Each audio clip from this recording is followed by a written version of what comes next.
Coucou tout le monde, je vous retrouve, on est le samedi 27 août et j'ouvre un nouveau vlog. Je suis contente de débuter enfin ce vlog parce que hier j'ai pas tellement eu le temps. Vous aurez vu je pense quelques petits plans juste avant. J'ai passé la journée avec Pascal qui est descendu de Lille pour mon anniversaire. Et puis on a retrouvé à la fin de la journée Sophie. Voilà, on était contentes de se retrouver un petit peu toutes les trois. Ça fait vraiment du bien. C'est de vraies amitiés qui se sont créées et c'est vraiment pas un mot trop fort. Donc voilà, c'était une petite bulle de bonheur et de rire et ça fait vraiment beaucoup de bien. On est passé à Bukov, forcément, les filles m'ont gâtée, donc j'ai plein de choses à vous montrer. Tout d'abord, j'ai acheté 2 romans à Bukov. On a été très raisonnable, on s'était donné avec Pascal soit 5 livres, soit 10 € maximum. Et on a réussi toutes les deux à ne pas dépasser 4,50 €. Donc j'étais trop contente et voilà, je vais vous montrer tout ça. Alors, tout d'abord, j'ai acheté un roman de Hubert Haddad qui s'appelle Ma. Je n'ai jamais lu cet auteur, mais j'ai Première neige sur Pondichéry dans ma palle et Le peintre d'éventail. Et celui-ci me faisait vraiment envie. Je vais vous lire le résumé et puis je vous montrerai l'autre réception, enfin l'autre achat juste après. La marche à pied mène au paradis. Ainsi s'ouvre Ma, roman japonais, à la croisée de 2 destins et autour d'une même quête, la voie du détachement. Shoichi porte en lui le souvenir de Saori, la seule femme qu'il ait aimée, une universitaire qui a consacré sa vie à Santoka, le dernier grand akiste. Leur passion, aussi incandescente que brève, initie le départ de Shoichi sur les pas de Santoka et de l'immense Basho. Marcher, c'est échapper au ressassement, aux amours perdus, c'est vivre pleinement l'instant. Tout en lyrisme contenu, semé de haïkus, petit caillou lumineux sur le chemin du héros, ce récit aux accents mythiques est une ode à la beauté du monde, dont le flâneur inspiré découvre les jardins inviolés. J'ai vraiment hâte de le lire. J'avais envie de lire Sous les neiges de Pondichéry cet hiver. Donc voilà, je vais voir quand je le lirai. En tout cas, une superbe trouvaille. En plus, il était à 1 €, donc autant dire que je n'ai pas du tout hésité. J'ai également acheté un livre qui me faisait très envie depuis longtemps. J'avais reçu un extrait dans la Cube. J'étais abonnée à la Cube l'année dernière, enfin même l'année d'avant, je crois, pendant quelques mois. Et pendant un mois, il y avait un petit... je crois que c'était le premier chapitre ou les 2 premiers chapitres de ce livre.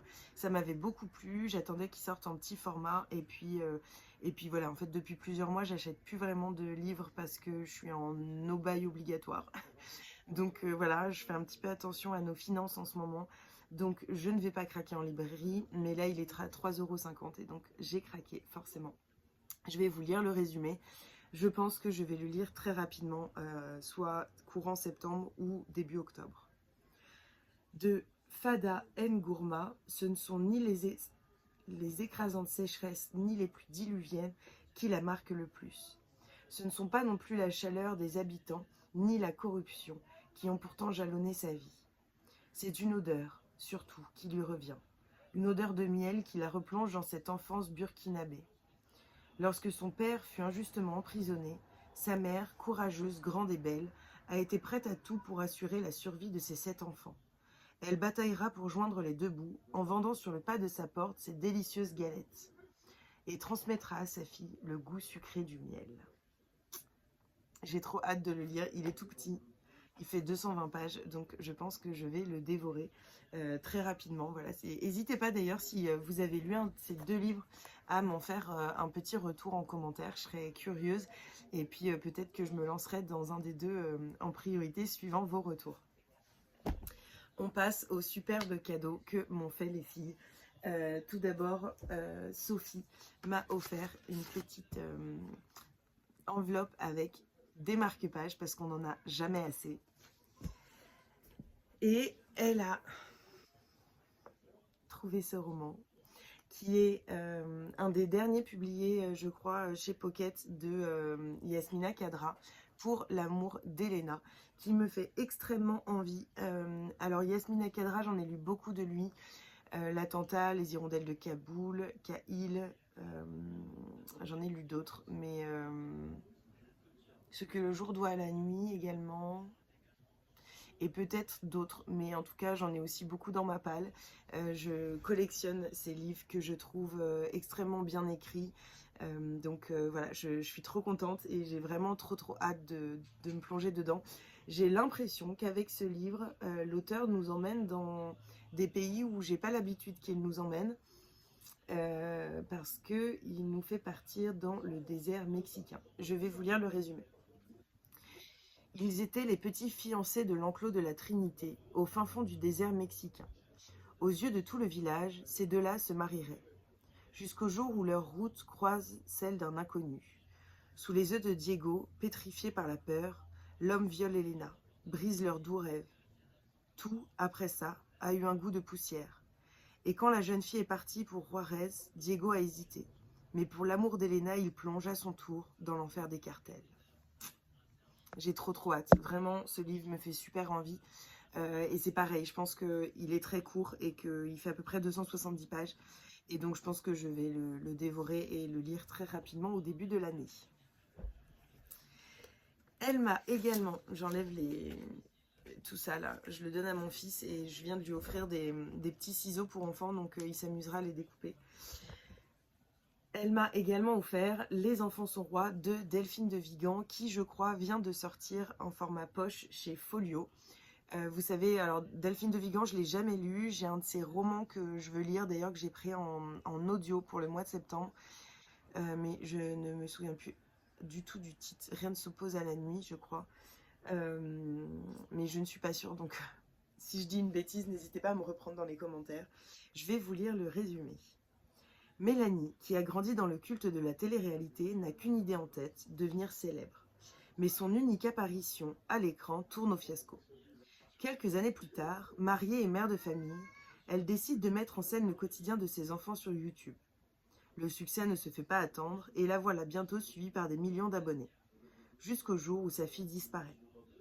Des années Loft Story aux années 2030, marquées par le sacre des réseaux sociaux, Delphine de Vigan explore les dérives d'une époque où l'on ne vit que pour être vu.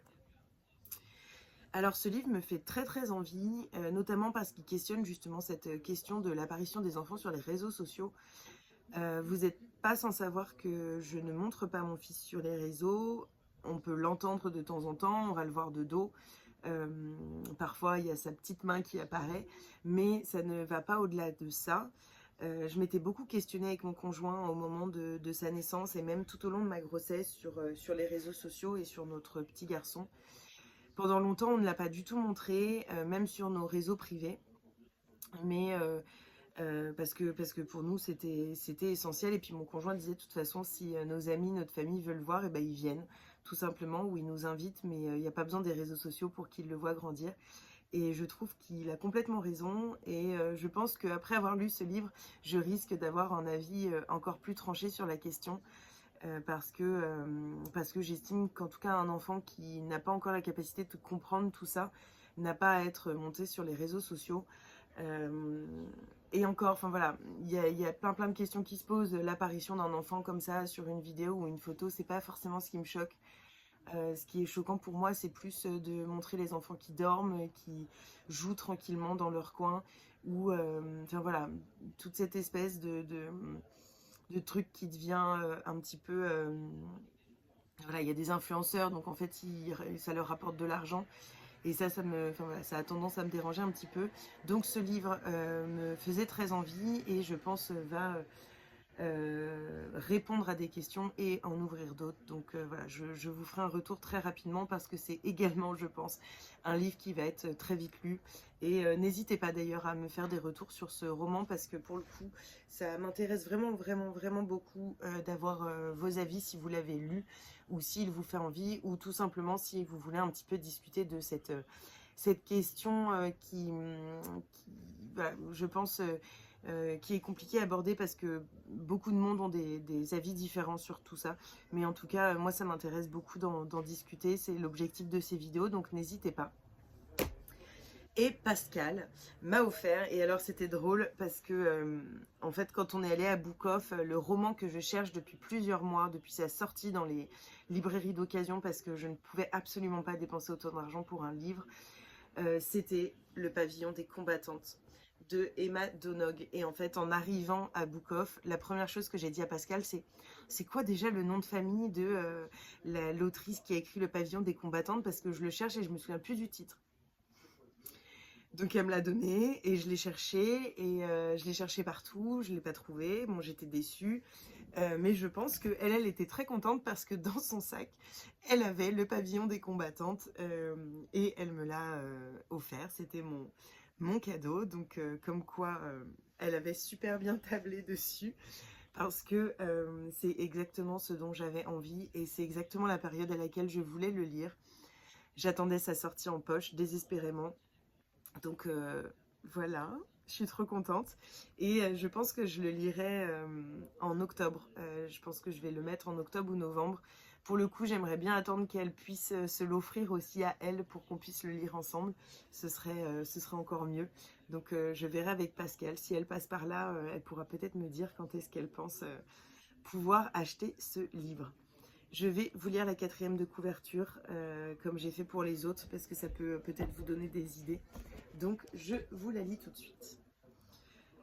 En pleine pandémie de grippe espagnole, l'ancien monde est en train de s'effondrer. À la maternité, des femmes luttent pour qu'un autre voie le jour. 2018, non. 1918. 3 jours à Dublin, ravagés par la guerre et une terrible épidémie. 3 jours aux côtés de Julia Power, infirmière dans un service réservé aux femmes enceintes touchées par la maladie. Partout, la confusion règne et le gouvernement semble impuissant à protéger sa population. À l'aube de ses 30 ans, alors qu'à l'hôpital on manque de tout, Julia se retrouve seule pour gérer ses patientes en quarantaine. Elle ne dispose que de l'aide d'une jeune orpheline bénévole, Bridie Sweeney, et des rares mais précieux conseils du docteur Kathleen Lynn, membre du Sinn Féin recherché par la police. Dans une salle exiguë où les âmes comme les corps sont mis à nu, toutes les 3 s'acharnent dans leur défi à la mort, tandis que leurs patientes tentent de conserver les forces nécessaires pour donner la vie, un huis clos intense et fiévreux dont Julia sortira transformée, ébranlée dans ses certitudes et ses repères. Il me fait très envie, les avis ont été extrêmement élogieux sur ce livre, donc j'ai vraiment hâte de me plonger dedans. Voilà, pareil, dites-moi si vous l'avez lu ou non. J'ai terminé, enfin, Cher connard, de Virginie Despentes. Désolée pour le gros mot, si les enfants de Léa passent par là. Forcément, c'est un gros mot, je suis d'accord. Cher bip, si vous préférez. Alors, mon avis reste le même. J'ai adoré retrouver l'écriture de Virginie Despentes, qui je trouve a retrouvé sa poigne et sa façon d'être totalement rentre dedans, acerbe dans ses propos. J'ai vraiment aimé ça. Par contre, malgré tous les sujets très importants qui sont abordés, comme les réseaux sociaux, le Covid et plein d'autres sujets, je sais pas, j'ai trouvé le format très brouillon. C'est des espèces de mails qui sont échangés et j'ai eu du mal parfois à m'y retrouver, à comprendre le sens de cette construction. Enfin, ça a été un petit peu compliqué. Je pense que je le relirai parce que je sais pas, je suis en demi-teinte, j'ai mis du temps à le lire et donc je me demande si c'est pas ça aussi qui a fait que j'ai pas été totalement plongée dans ce livre. Donc peut-être que si à un moment j'ai du temps, j'ai un petit trou dans mes lectures, je le relirai pour voir si, voilà, si en le lisant un peu d'une traite, il passe mieux. Bon, j'étais un petit peu déçue forcément parce que j'attendais beaucoup de la nouvelle sortie de Virginie Despentes. Mais voilà, c'est comme ça. Et puis ça m'arrive souvent quand je suis à l'affût d'une sortie absolument. Voilà, la déception risque toujours de pointer le bout de son nez. Et c'est le cas avec ce roman. Donc voilà. Mais je ne peux que vous conseiller de vous faire votre propre avis, hein. Ce n'est que mon avis. C'est très personnel comme ressenti. Donc voilà, et je vais commencer là, enfin c'est prévu aujourd'hui, demain, parce qu'aujourd'hui on a des amis qui viennent à la maison pour fêter mon anniversaire et celui de Léon. Donc je ne sais pas si j'aurai vraiment le temps de lire, mais je vais débuter enfin Sous les feux d'artifice de Gwenaëlle Robert. Et pour le coup, vu que je vais le lire dans ce vlog, je vais vous lire le résumé pour que vous puissiez suivre la lecture avec moi. Lorsqu'un navire yankee entre en rade de Cherbourg, un matin de juin 1864, pour provoquer l'Alabama, corvette, confédérée par la guerre de sécession, condamne à errer loin des côtes américaines, les Français n'en croient pas leurs yeux. Au même moment, Charlotte de Habsbourg, fraîchement couronnée impératrice du Mexique, découvre, éberluée, un pays à feu et à sang. Le monde tremble, mais le bruit des guerres du nouveau continent ne doit pas empêcher la France de s'amuser, encore moins de s'enrichir. Théodore Coupet, journaliste parisien, l'a bien compris. Envoyé à Cherbourg pour couvrir l'inauguration du casino, il rencontre Mathilde des Ramures, dont le mari s'est ruiné au jeu avant de partir combattre au Mexique.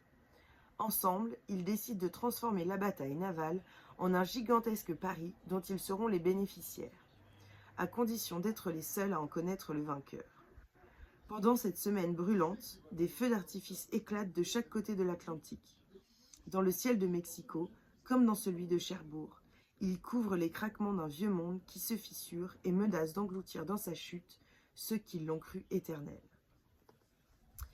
J'ai hâte de le lire, je vous en dirai des nouvelles très rapidement. Je pense que de toute façon je vous reprendrai demain pour vous en parler, parce que demain matin j'ai prévu de bouquiner un petit peu. Voilà, et je vous retrouve très vite. Je vous reprends tout de suite parce que j'ai complètement oublié dans tout ce que je vous racontais de vous montrer une réception. J'ai reçu un joli colis de la part des éditions Hurlevent. Comme je vous disais dans le vlog précédent, j'ai été contactée par les filles, donc Sarah, Alexia et Marion, pour devenir une voix de Hurlevent. Je pense que vous l'avez vu dans le vlog précédent si vous l'avez regardé, mais je suis extrêmement reconnaissante de la chance qu'elle m'offre de pouvoir mettre un petit peu ma pierre à l'édifice dans la construction et l'épanouissement de cette nouvelle maison d'édition qui a 6 mois.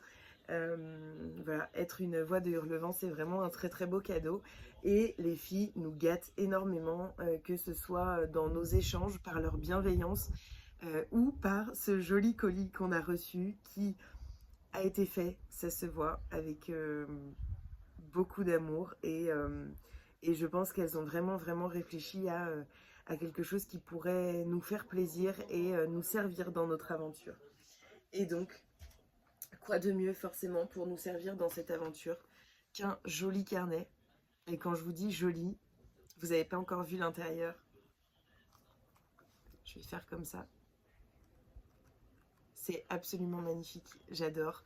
Je me demande si je ne vais pas l'utiliser pour justement cette aventure des voix de Hurlevent, pouvoir écrire un petit peu ce qui s'y passe, pouvoir retranscrire mes chroniques, et puis peut-être qu'il me servira, parce qu'il fait quand même plusieurs pages, qu'il me servira également pour continuer à écrire les futures chroniques de l'année prochaine, quand je lirai leurs romans. Voilà, on verra. En tout cas, c'est un magnifique carnet que j'adore.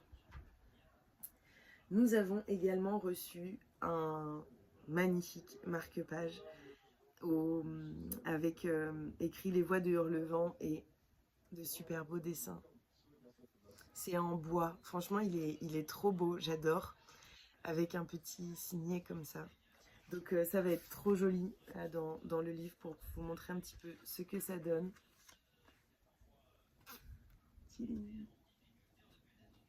J'adore. Il accompagnera forcément mes lectures, même si mes lectures des voix de Hurlevent se feront en ENC numérique, donc il ne me servira pas. Mais je vais peut-être m'en servir pour la lecture du cœur singulier de Millie Davis, même si j'ai le beau marque-page qui va avec, mais celui-ci a quand même quelque chose en plus. Voilà. Et enfin, on a eu du thé. Et pas pour juste avoir du thé, parce que on a reçu, pour accompagner nos moments lecture, cette superbe jolie tasse pour mettre notre thé et pouvoir boire un petit thé tranquillement avec forcément le logo des Voix de Hurlevent, le logo des éditions Hurlevent et avec écrit les Voix de Hurlevent. Voilà, c'était le super joli colis que nous ont envoyé les filles. Je l'ai reçu ce matin, j'étais toute excitée et un petit peu sans voix. C'est le cas de le dire pour le coup, face à la générosité des filles, parce qu'elles ont vraiment cherché des petits goodies qui nous serviraient dans notre aventure et dans notre vie de lectrice de tous les jours. Donc c'est vraiment trop adorable. Voilà, c'était un petit coucou pour vous montrer tout ça, et puis je vous reprends très vite pour le coup. Recoucou, je vous reprends, on est lundi matin, je suis en télétravail et je vous prends pendant ma petite pause. J'ai reçu pas mal de colis, je suis descendue à la boîte aux lettres parce qu'il fallait que j'aille amener un papier administratif pour clôturer l'inscription de Léon aux activités périscolaires. Voilà, donc c'est chose faite. Et dans ma boîte aux lettres, il y avait plein de choses, donc je vais vous montrer tout ça. J'ai l'impression que ce vlog va être beaucoup axé sur les réceptions, parce que entre mon anniversaire et les réceptions du début de l'année, en ce moment, il recommence à y avoir un rythme assez soutenu. Voilà. Pour mon anniversaire, j'ai reçu un joli eucalyptus qui va parfaitement bien sur mon balcon et que je trouve trop beau. J'ai reçu également une autre plante que vous verrez apparaître sur mes photos Instagram, et puis des petites décorations pour mes photos. Donc voilà, mes copines me connaissent très bien et elles savent comment me faire plaisir et en même temps joindre l'utile à l'agréable. Donc c'est trop cool. J'ai reçu, alors je vais essayer de montrer dans un certain ordre. J'ai reçu, mais en fait Léon a reçu Petit Loup qui sait tout de Guys van der Amen et Annek Siemensa, publié chez Albin Michel Jeunesse. J'adore les dessins, c'est ce qui m'avait fait craquer. Il sort le 31 août, donc il sera sorti quand vous verrez ce vlog. Petit dessin, j'adore. C'est vraiment ça qui m'a fait craquer en le voyant. J'aime beaucoup. Léon n'est pas là ce matin, mais il le découvrira tout à l'heure. Donc c'est trop cool. Je vais le remettre d'ailleurs dans son enveloppe. Comme ça, il aura le plaisir de l'ouvrir tout seul. J'ai ensuite reçu de la part des éditions Pocket Les Aquatiques de Oswalde Lewat. Je vais vous lire le résumé. Une première petite partie de ta sélection.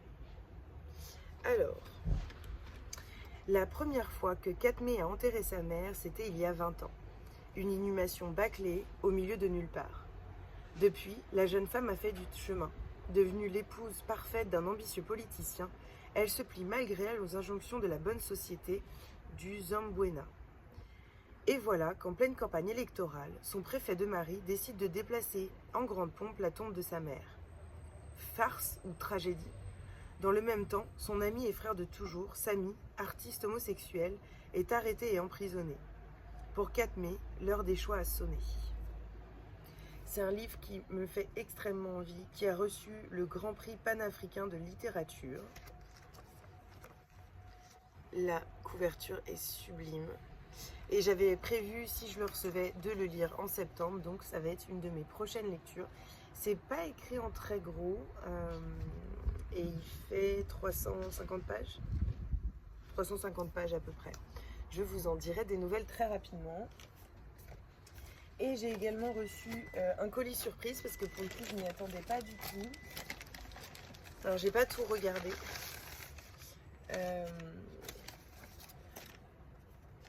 Chère Louise, un petit cadeau d'anniversaire de la part de Phébus. Comme tu as adoré Chouette, nous avions envie de t'offrir Apaiser nos tempêtes de Jean England, qui tourne autour de la maternité lui aussi. J'espère que tu aimeras partager un moment aux côtés d'Anna et de Cerise.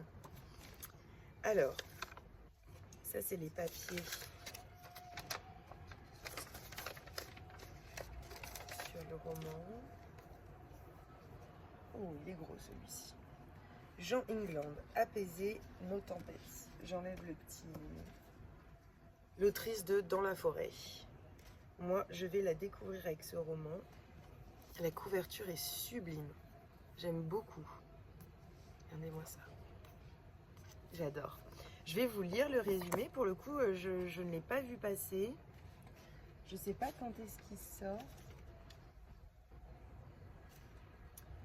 Où est-ce qu'il est sorti déjà il y a longtemps. Bref, je vous lis le résumé. Deux femmes, deux destins, deux Amériques. Anna, promise à une brillante carrière, étudie à l'université de Washington. Cerise, lycéenne de milieu modeste, vit en Californie sous l'emprise douloureuse de sa mère. Lorsque chacune tombe enceinte par accident, Anna avorte et Cerise garde l'enfant. Des années plus tard, ce choix aura déterminé le cours de leur vie. D'espoir en déception, de joie en drame, Anna et Cerise, bientôt réunies par le hasard, apprennent à être mère et à être femme. À travers ce face-à-face poignant, Jean England interroge la maternité, l'éducation et la quête de soi, une expérience universelle de sororité. Jean England a écrit Dans la forêt, Gellmeister 2017, traduit dans 70 langues. Apaiser nos tempêtes est son deuxième roman traduit en français. Aujourd'hui, Jean England habite en Californie du Nord où elle se consacre à l'écriture, à l'apiculture et à l'enseignement.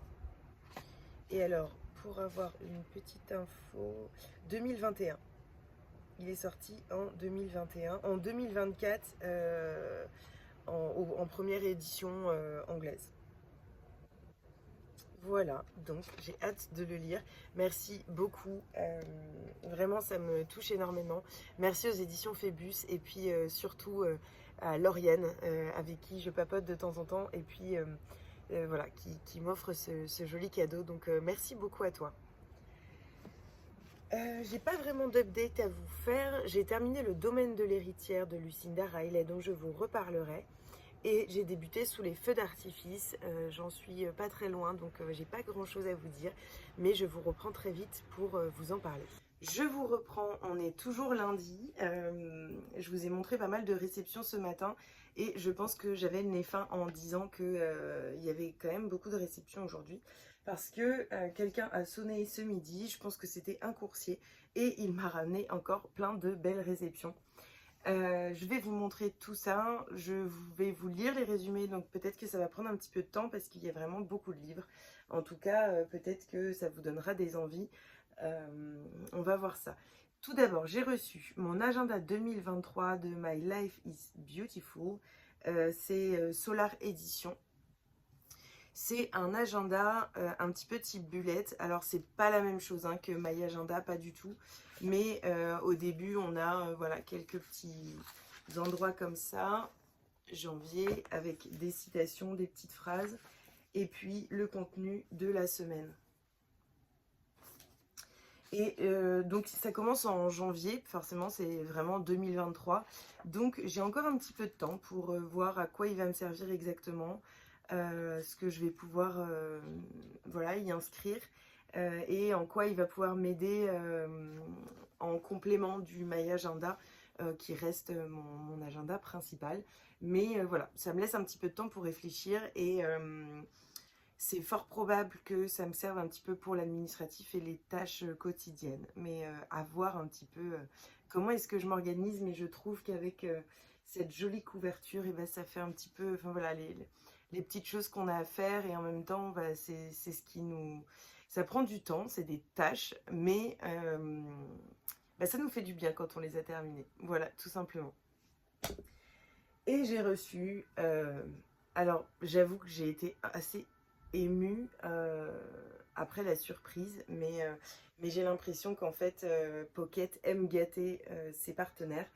J'ai reçu une énorme sélection. Je remercie énormément Emmanuel et Magali pour cette sélection de livres qui sortent en septembre, donc de livres de la rentrée littéraire.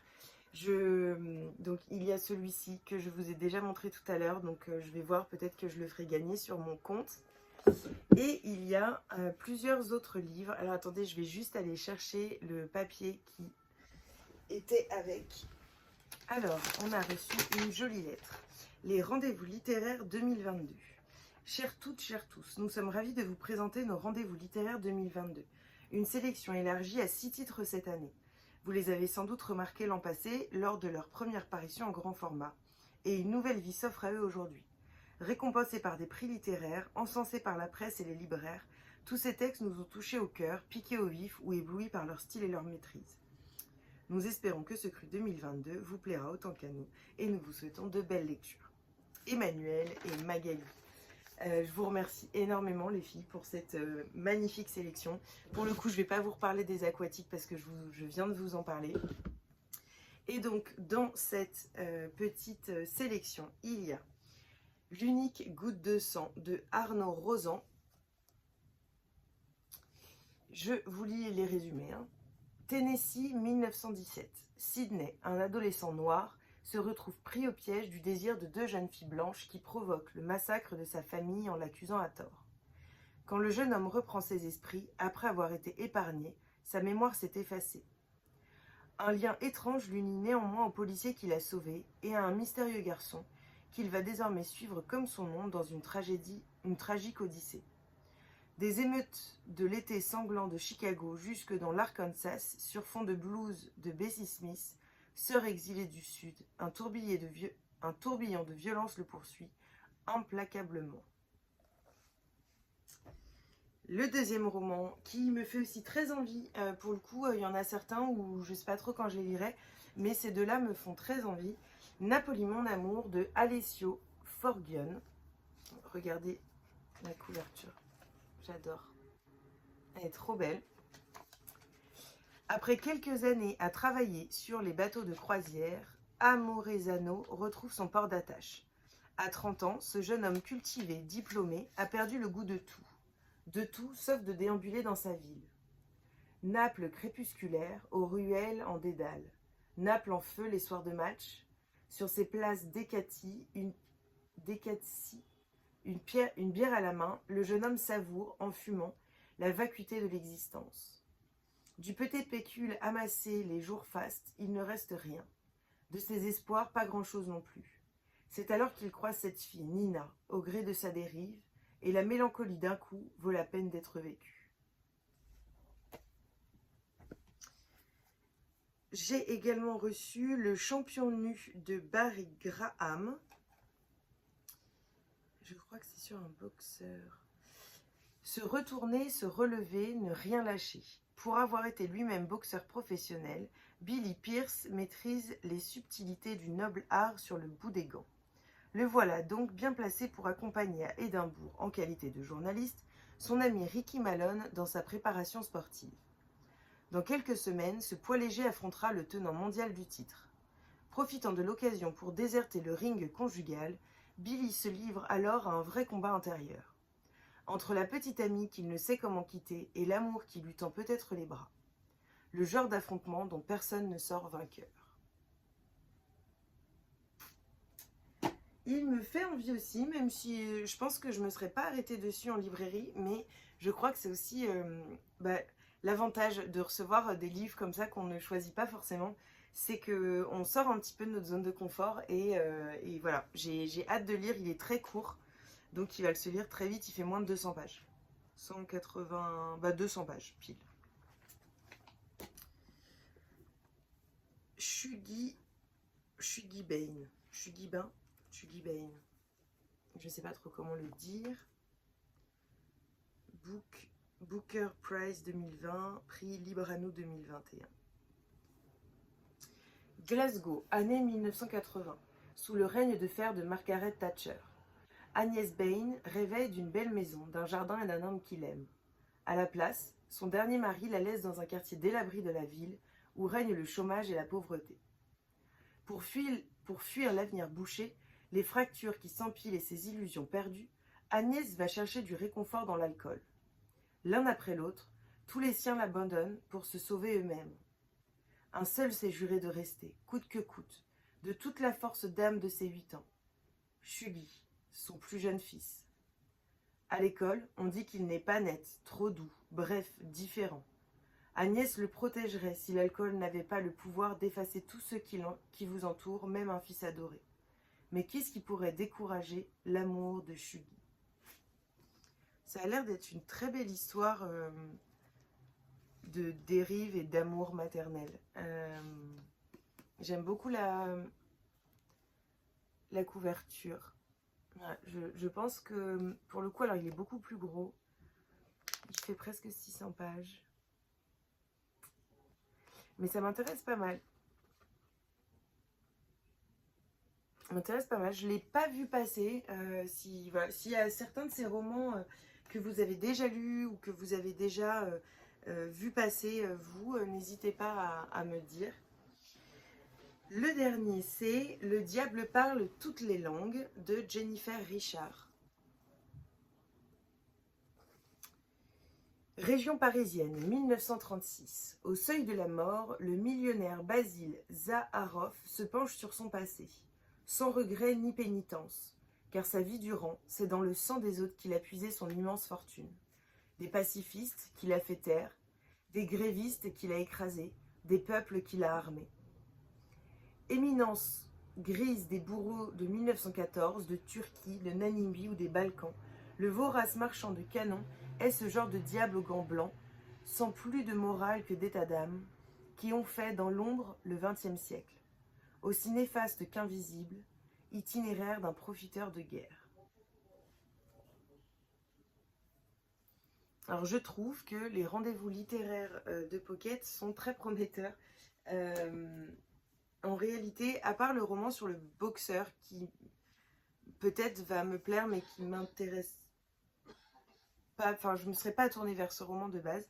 Le reste, vraiment la sélection me fait super envie et forcément dans cette sélection il y a aussi les aquatiques que j'avais choisis dans le formulaire, donc j'ai hâte de découvrir tout ça.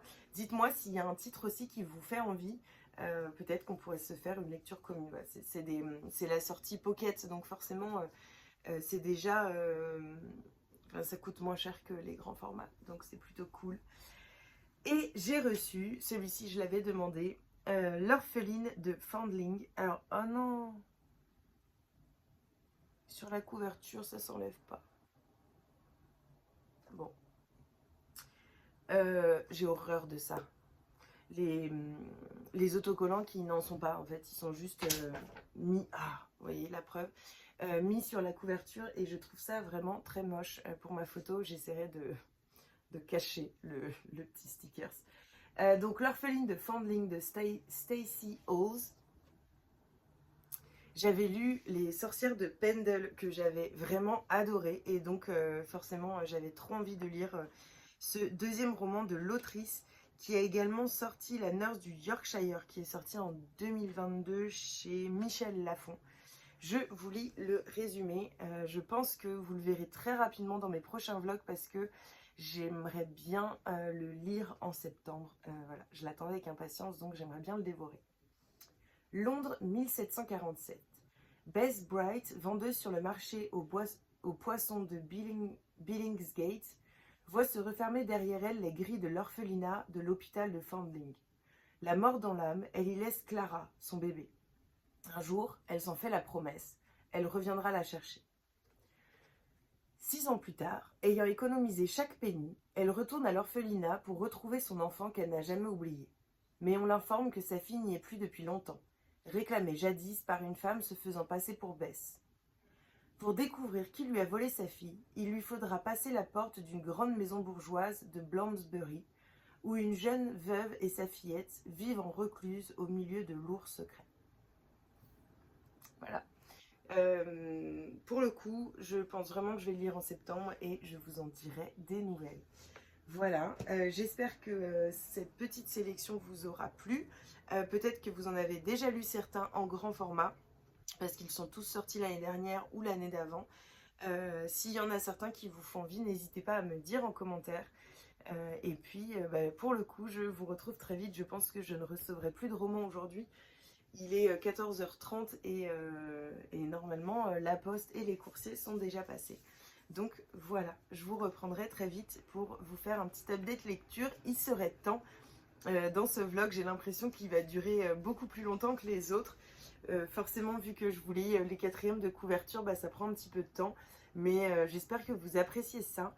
D'ailleurs, n'hésitez pas à me dire en commentaire si c'est quelque chose qui vous plaît ou si vous préférez que je vous montre juste la couverture et que je vous dise 2-3 mots sur le roman. Parce que voilà, je sais que ça prend du temps et donc n'hésitez pas à me dire. Coucou, je vous reprends. Alors, c'est mal calé. Je vous reprends, on est jeudi 1er septembre. Il est 9h45, on vient de déposer Léon pour sa première journée d'école. Enfin, première journée, il a une petite heure à l'école. Définitivement, je n'arrive pas à les mettre droit. Normalement, ça devrait aller. Et j'avais plein de choses à vous dire, donc je viens pour vous montrer des réceptions, pour vous parler de mes lectures en cours, et puis pour clôturer ce vlog. Donc, on va commencer par les réceptions, et une réception qui est vachement d'actualité. Simon, mes souvenirs de maternelle, c'est publié chez Le Duc et j'étais trop contente, en plus on l'a reçu avant-hier et c'est un super petit album pour accompagner l'enfant. Voilà, vous avez, on peut mettre les photos, les tailles, enfin voilà, un petit peu comment il s'est senti le jour de la rentrée. Voilà, il y a plein de petites choses et ça l'accompagne les 3 ans de maternelle. Donc c'est un album voilà, qu'on garde pendant les 3 ans puis qu'on garde après en souvenir. Donc je trouve ça vachement sympa. Donc merci à eux pour l'envoi parce que ça donne une petite chose à faire à Léon pour cette rentrée. Voilà. Une amie a offert à Léon pour son anniversaire Le Bel au bois dormant et autres contes où les princesses volent au secours de leur prince. C'est publié chez Stock. Alors, je vais vous lire un petit peu ce qui est écrit derrière. Je trouve ça assez joli comme livre. C'est les premières images. Bon, alors après, c'est pas du tout un album pour enfants petits, en fait, parce que c'est vraiment beaucoup d'écriture. Donc je pense que ce sera pour quand il sera quand même un peu plus grand, parce que là, les histoires ont l'air assez longues. Elles font au moins 5 ou 6 pages chacune, donc c'est un petit peu long. Et qu'est-ce qu'ils disent à l'arrière? Depuis des centaines d'années, les parents lisent et relisent les mêmes contes de fées à leurs enfants. Mais pourquoi les princesses attendraient-elles toujours bien sagement leur prince charmant? Pourquoi la belle ne serait pas le beau? Voilà. Donc je vous en dirai des nouvelles. Je pense que je vais m'amuser à le lire seule pour vous donner un petit peu mon avis sur cet album pour enfants. Et alors, j'ai eu de très belles réceptions. On va continuer chez Le Duc, le Duc en globalité. J'ai reçu 2 poches Charleston que j'ai demandé dans le formulaire, qui sont Nous reviendrons à la Havane de Chanel Clayton. Et donc c'est publié chez Charleston Poche. J'adore la couleur du dos, c'est un petit peu pastel et celle-là c'est pareil. J'adore. Alors, Nous reviendrons à la Havane. La Havane, Cuba, 1958. Elisa Pérez et ses 3 sœurs sont les joyaux de la dynastie sucrière familiale. Tandis que les hommes Pérez président à la destinée du pays, elles évoluent dans un monde fait de luxe et d'oisiveté. Pourtant, les combats font déjà rage dans l'est du pays et bientôt, la guerre civile frappera au cœur même de la Havane. Tandis qu'un monde s'éteint, un autre est en train de naître. Et la rencontre d'Elisa avec Paolo, un jeune révolutionnaire idéaliste, la précipitera au beau milieu du conflit. Entre loyauté familiale, passion et idéologie, son destin va basculer, ainsi que celui de tout un peuple. 60 ans plus tard, la petite fille d'Elisa, Marisol, découvre la Havane, cette ville qui a abrité les plus grandes joies et les plus grands drames de la vie de sa grand-mère. Donc j'ai l'impression que c'est un roman à double temporalité et qui me faisait très très envie. Donc on va voir ça, je vous en reparlerai très vite. Je ne sais pas quand est-ce qu'il sera lu, mais en tout cas il me fait très envie. Et j'ai également reçu chez Charleston Poche La Révolution des cierges de Olga Loski. J'adore la couverture, je la trouve magnifique, même si ça m'énerve un petit peu parce que je trouve ça vraiment trop moche, mais bon, c'est comme ça. Moscou, 1917. Le père Grégoire est peintre d'icônes au monastère Saint-Andronique, où s'illustra jadis son célèbre prédécesseur André Roublev. Tandis que derrière les remparts, la vie des moines conserve son rythme immuable, la tourmente révolutionnaire secoue le pays. Partout, les bolcheviks propagent leurs idées et prennent des postes de pouvoir. L'usine de cierges, dépendante du monastère, n'est pas à l'abri des bouleversements. Femme d'ouvrier, Nadejda Ignatievna tente de faire survivre sa famille, espérant contre toute attente le retour de son fils aîné parti au front. Alors que les émeutes ensanglantent Moscou, le père Grégoire continue son travail solitaire. Parviendra-t-il à achever son chef-d'œuvre, une résurrection qu'il porte en lui depuis si longtemps? Il me fait très envie, notamment parce que je ne connais pas du tout la période historique, cette période historique-là en Russie. Donc il me fait très envie. En plus, il n'est pas trop long, il fait 350 pages. Voilà. Puis j'aime beaucoup en fait les romans poche chez Charleston. J'aime beaucoup le format d'écriture, la police qui est utilisée. Et puis, voilà, j'aime bien les romans Charleston de toute façon. Hein, donc on va pas se le cacher. Donc voilà, je pense que je le lirai sûrement avant. Nous reviendrons à la Havane. Peut-être cet hiver, je vais voir. Notamment parce que j'aimerais mettre justement la Russie dans mon challenge qui est l'ivresse de lire en voyageant, dont je viens de parler sur Instagram. N'hésitez pas à aller voir d'ailleurs si ça vous plaît. Et puis si vous voulez que je vous en parle un peu plus ici, je pourrais vous en parler également. En tout cas, il me fait très envie. J'ai reçu des éditions Le Duc également une bande dessinée, Merci mon fils, vaincre sa dépression maternelle et ses traumas grâce à l'EMDR de Zoélie. Cette bande dessinée m'intéressait beaucoup, alors notamment parce qu'elle aborde la question de la maternité, du rapport qu'on a avec nos enfants, mais aussi elle aborde le MDR qui est une technique eye movement.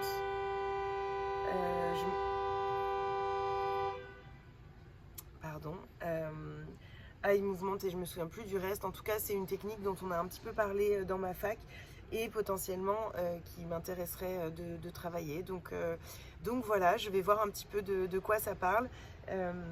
Moi, j'ai déjà testé le MDR, donc je connais un petit peu, je sais un petit peu comment ça fonctionne. Et donc, j'étais très très curieuse de découvrir ce roman graphique. En plus, tous les romans graphiques pour l'instant que j'ai découvert chez le Duc Graphique, il y a vraiment eu soit des coups de cœur, soit des très très belles lectures de ces graphiques. Donc j'ai vraiment hâte de le lire pour vous en parler. Et pour finir, j'ai reçu dans la collection Archipoche Les Indécis de Alex Donnel, qui est un livre qui me fait extrêmement envie, qui est très court. Je pense que je vais le lire là en septembre. Il fait 300 pages, mais en fait il paraît tout petit, c'est marrant. C'est écrit en assez gros, donc ça va se lire assez vite. Je vais vous lire le résumé, vous allez voir, je pense que ça va vous donner envie aussi. Alors, mort dans un accident de voiture, Max, 33 ans, se retrouve à l'Inspiratoire, un lieu où les défunts inspirent des auteurs qui les transformeront en personnages de romans. Encore faut-il choisir un genre littéraire. Policier, fantastique. Max est indécis. Heureusement, Madame Schmidt, sa défunte professeure de français de 3e, l'accompagnera dans son voyage introspectif au cœur de sa vie passée et du rôle que les livres y ont joué. Alors que l'éternité est devant lui, le temps est compté. Il n'a que 24 heures pour prendre la plus importante décision de sa seconde vie. J'ai vraiment hâte de le lire aussi et voilà, hâte d'en parler avec vous. N'hésitez pas, si vous l'avez lu en grand format, c'est la collection Instant Suspendu. Donc si vous l'avez lu, n'hésitez pas à m'en faire un petit retour. En tout cas, j'adore cette couverture et le résumé me donne extrêmement envie. On passe à l'update lecture. Alors, j'ai terminé Sous les feux d'artifice de Gwenaëlle Robert, publié dans la collection Passe-Muraille du Cherche Midi. Je vous ai déjà lu le résumé, donc je ne vais pas vous reparler de l'histoire en elle-même, mais en tout cas, on est dans les années donc 1860, oui c'est ça, 1864, entre le Mexique et la France, donc entre le Mexique et Cherbourg plus exactement, le port de Cherbourg. J'ai beaucoup aimé, j'ai trouvé que l'écriture était très imagée, très douce, très fluide. Et c'est vraiment un livre qui m'a complètement transportée. En plus, c'est pour le coup la découverte d'une autrice parce que je ne la connaissais pas. Je crois qu'elle a écrit un autre roman historique dans le genre, mais voilà, je n'ai pas encore fait exactement mes recherches. En tout cas, j'adore sa plume. J'ai adoré le, le, les personnages qui étaient bien travaillés, et puis en fait toute cette période historique que je ne connaissais pas du tout, et dans une espèce de roman historique romancé, hein, forcément c'est un roman, mais quand même avec énormément de personnages qui ont existé, et puis toute une trame historique qui a vraiment existé pour le coup. Et j'ai vraiment aimé cette plongée dans cette période de l'histoire, qui est en fait en plein aussi dans la guerre de sécession aux États-Unis. Et donc on a un petit peu voilà, un monde qui est à feu et à sang, qui flambe, et puis le bonheur de pouvoir découvrir un petit peu l'histoire de cette période, mais sous le prisme de ces personnages. C'est assez marrant, enfin, il y a des moments assez drôles, assez comiques, et en même temps assez graves. Donc voilà, je ne peux que vous le conseiller, surtout que je trouve l'écriture est très imagée, et j'ai énormément réussi à voir en fait l'histoire devant mes yeux. Voilà, j'ai trouvé l'écriture très imagée, et donc quand c'est le cas, souvent les romans arrivent à m'emporter parce que j'ai de belles images dans les yeux, et donc j'apprécie beaucoup. Et pour finir, je suis en train de lire Les Aquatiques de Oswald Lewat. Je vous ai déjà lu le résumé, donc je ne vais pas le relire. D'autant plus que je viens clôturer ce vlog et que j'en suis qu'à peu près un tiers du roman. Donc je vous en reparlerai dans le prochain vlog. Voilà, j'espère que vous avez passé un beau moment. C'était un vlog un peu différent des autres parce qu'il y a eu énormément de réceptions. Ça m'était pas encore arrivé d'avoir autant de réceptions, et c'est ce qui fait, je pense, que ce vlog est aussi long. Mais j'espère que vous aurez passé un joli moment. N'hésitez pas à laisser un petit commentaire pour me dire ce que vous en avez pensé. Me dire aussi si vous appréciez que je lise les quatrièmes de couverture des romans que je reçois, si ça vous donne envie, enfin, voilà, si c'est quelque chose qui vous plaît à vous ou non. Et puis comme ça, je pourrais un petit peu ajuster peut-être ce format. En tout cas, moi j'ai pris beaucoup de plaisir dans ce vlog cette semaine, et on se retrouve la semaine prochaine pour un nouveau vlog.